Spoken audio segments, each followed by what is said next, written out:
Hello, I'm Dr. Bill Osmondson. I'm a general and cosmetic dentist and have been a dentist for 30 years.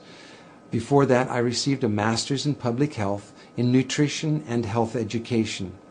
For the first 25 years of practice, I promoted water fluoridation aggressively. I thought I saw the benefits.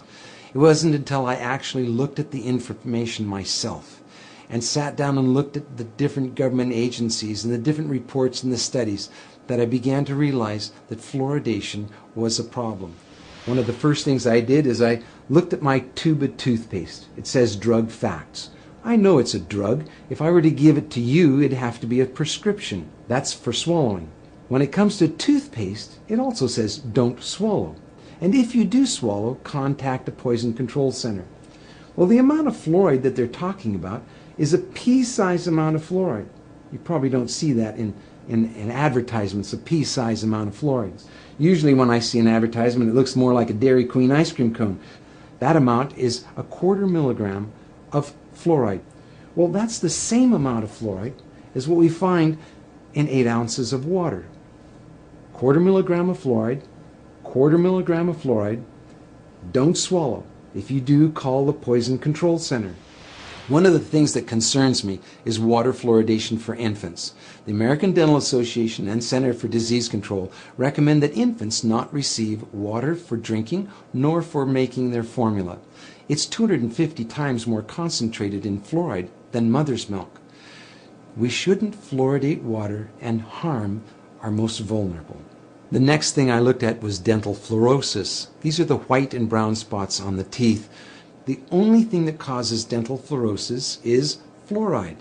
Too much fluoride ingested, usually during the developing years, birth to about 8 years of age. When I see people coming in to have treatment for dental fluorosis, I mention to them that they have had too much fluoride. And this is an indication that the rest of their body has probably had too much fluoride also, their bones and in the rest of their organs. Damage from dental fluorosis is not disputed. Everyone agrees that too much fluoride can cause dental fluorosis. About 1/3 of children are now experiencing fluorosis, according to the CDC. The next thing I wanted to look at was benefits. What are the benefits of it? I've heard reports of 20 to 40%, 60%, 80% tooth reduction with water fluoridation. So what is the benefit of water fluoridation? And I had a close look at several factors. One, comparing different countries of the world, we can see that no matter what we do on fluoridation, whether the country fluoridates or no fluoride at all, decay is reduced the same amount in all countries. We can compare states in the United States. And we can see on a graph that as they're plotted in order of increased amount of fluoridation in the state, fluoridation doesn't make any difference. We have the same amount of good health in the states regardless of their fluoridation. Same thing for counties and other locations. That was disturbing to me. If there's no benefit, well, why are we fluoridating? I have 2 requests for you. One is to talk to your dentist and your healthcare provider about fluoridation.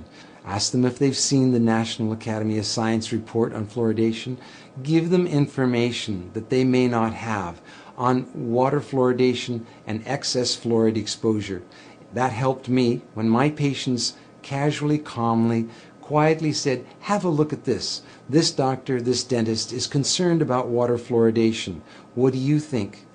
None of us professionals want to harm our patients. Our whole lives are given to improving the health of people, not harming them. And so for those of you who are healthcare professionals, I highly urge you to look once again at the science on fluoridation. Science doesn't need to be scary. It's just information. Spend a little bit of time looking at it on both sides of the issues. Don't just look at one side filtered. Look at both sides and weigh it for yourself. The other thing is to sign an online petition with me at fluoridealert.org. The online petition requests Congress to have hearings on fluoridation. It also recommends that we no longer fluoridate our water. Thank you.